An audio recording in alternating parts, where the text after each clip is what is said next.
ഭയന്ന് തോൽവി സമ്മതിച്ച പൂതം മലയാളികൾക്ക് ചിരപരിചിതനാണ്.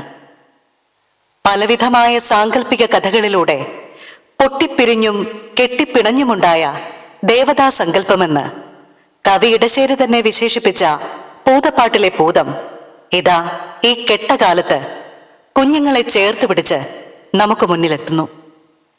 ആൺപെൺ ഭേദമില്ലാതെ പിഞ്ചു കുഞ്ഞുങ്ങളോട് പോലും ക്രൂരത കാണിക്കുന്ന സമൂഹത്തിന്റെ കരങ്ങളെ അറുത്തുമാറ്റുവാൻ ആഹ്വാനവുമായി എത്തുന്ന പൂതത്തെ നിങ്ങൾക്കായി പരിചയപ്പെടുത്തി പൂതപ്പാട്ടിന് പുതിയൊരാഖ്യാനവുമായി രംഗത്തെത്തുന്നു നമ്മുടെ പ്രിയ സഹപ്രവർത്തകർ.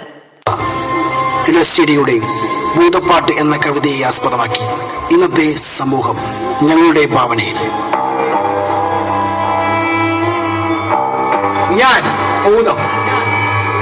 പണ്ട് ഒരു അമ്മയുടെ സ്നേഹത്തിന്റെയും വാത്സല്യത്തിന്റെയും മുന്നിൽ അടിയറവ് പറഞ്ഞ് കുഞ്ഞിനെ തിരിച്ചു നൽകിയ എന്നെ നിങ്ങൾക്കറിയാം. എന്നാൽ ഇന്ന് ഞാൻ തിരിച്ചു വന്നിരിക്കുകയാണ്. ഒരു കുഞ്ഞിന് വേണ്ടിയല്ല, 1000 കുഞ്ഞുങ്ങൾക്ക് വേണ്ടി.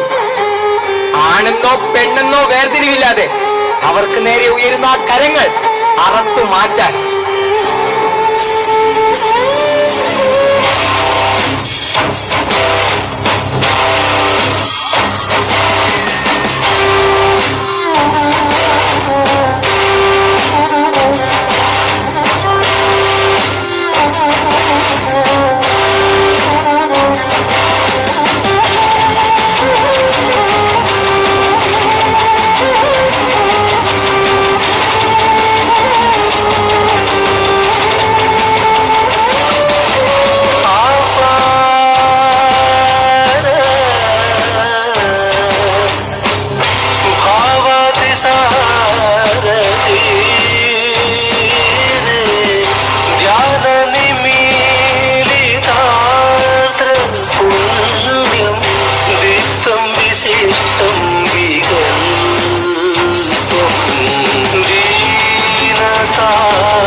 ഞാനൊരു പൂതമായതുകൊണ്ടോ? നിനക്ക് തെറ്റി. ചായം തേച്ച മുഖങ്ങൾ നിന്റെ ഉണ്ണിയെ വേട്ടയാടുമ്പോൾ നിന്റെ കരങ്ങൾക്ക് കരുത്തു മതിയാകാതെ വരും. നിന്റെ കരങ്ങൾക്ക് കരുത്തു മതിയാകാതെ വരും. നിന്റെ കരങ്ങൾക്ക് കരുത്തു മതിയാകാതെ വരും.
കാതം നീറ്റണു തീയത് നീട്ടിടുകാതരമേ കാളി കരാളികളാടണ കാനന കാഹളമേ കാറും പേരണു നോവണ കാനനനാദമിതേ കരിയേറിയ പൂമ്പുരമുള്ളിൽ നീറണ കേളികളാടിയവൻ കരിവേലകൾ കുത്തിയ നെഞ്ചില മുറിവിൽ നീറ്റണു കാലനവൻ കരിയമ്പിനും അമ്പരമമ്പിളിലേകിലും അമ്പരമേട്ടിലും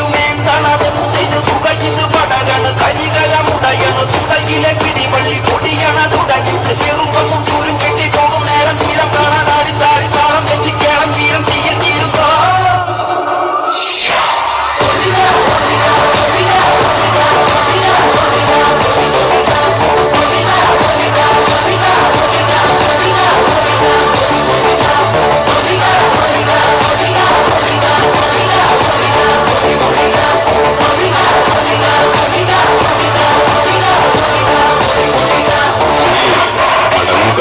ഇവിടെ കാറ്റുണ്ട്, പുഴയുണ്ട്, പൂവുണ്ട്, പുഞ്ചിരിയുണ്ട്. കുഞ്ഞേ മടങ്ങുക, ഞാനുണ്ട്, നീയുണ്ട്. നിന്നിലേക്ക്, നിന്റെ നന്മയിലേക്ക് കുഞ്ഞേ മടങ്ങുക.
തന്നൂടെ, ഞാൻ കൊണ്ടുപോയിക്കോളാം.